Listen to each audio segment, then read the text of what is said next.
शोहर 2 दिन के लिए दूसरे शहर जा रहा था तो उसे बोला कि चलो तुम्हें तुम्हारी अम्मी के यहाँ छोड़ देता हूँ, अकेली क्या करोगी घर में। हो भी डरपोक तो वो खुशी खुशी तैयार हो गई। माँ के घर का दरवाजा खुला था। माँ बाबा सैन में बैठे खाना खा रहे थे, अचार और चटनी के साथ। सलाम दुआ के बाद उसने हैरत से पूछा कि अब्बा, आप तो अचार चटनी के साथ रोटी नहीं खाते थे, आज क्यों खा रहे हैं। अब्बा ने निवाला लेते हुए बोला कि पुत्र कदी कदी खा लेनी चाहिए दी, मजे दी होंदी है, मैनू ते होण पता लगा तैनू इवें तंग करदा सी। उसने अब्बा की आंखों में बेबसी भांप ली थी। इतने में भाभी भी सहन में आई। मिलते ही पूछती है कि रहने आई हो। वो खुशी से बोलती है कि जी भाभी, असद 1-2 दिन के लिए शहर से बाहर गए हैं तो मुझे यहाँ छोड़ दिया। भाभी सुनकर मसनूई हंसी और बोली, बैठो तुम्हारे लिए कोई चाय पानी लाती हूँ। वो भी अम्मा अब्बा के बर्तन समेट कर कहती है कि भाभी की हेल्प करवा देती हूँ और भाभी से भी मिल लूंगी। वो बर्तन किचन में रखती और भाई के कमरे की दस्तक देने ही लगी थी कि अंदर से भाभी और भाई की आवाजें बाहर सुनाई दी। वो कह रहे थे कि तुम्हारी बहनें ब्याह तो दी हैं लेकिन अम्मा अब्बा की चौखट ना छोड़ी, जब जिसका दिल करता है मुंह उठा के बच्चों समेत चली आती है। भाई की आवाज आती है कि कर्मा वालिए, तेरा क्या खाती हैं, यहाँ नहीं आएंगी तो कहाँ जाएंगी। भाभी कहने लगी, बस मुझसे नहीं होती तुम्हारे खानदान की खिदमत, माँ बाप को खाना दे देती हूँ, यही एहसान समझो। उसका तो जिस्म जैसे वहीं सुन हो गया था और आवाज हल्क में दब गई थी और उल्टे पांव वापस होने लगी।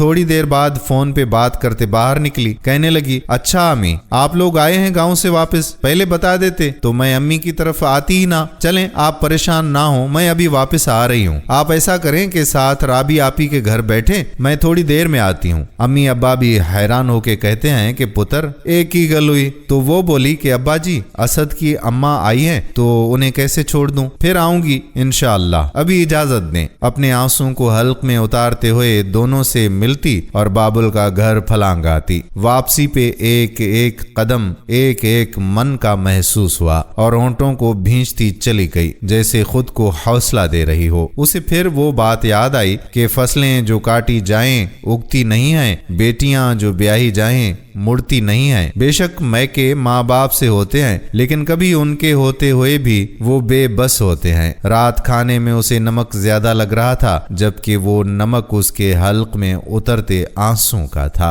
दोस्तों वीडियो पसंद आई हो तो शेयर जरूर कर दें।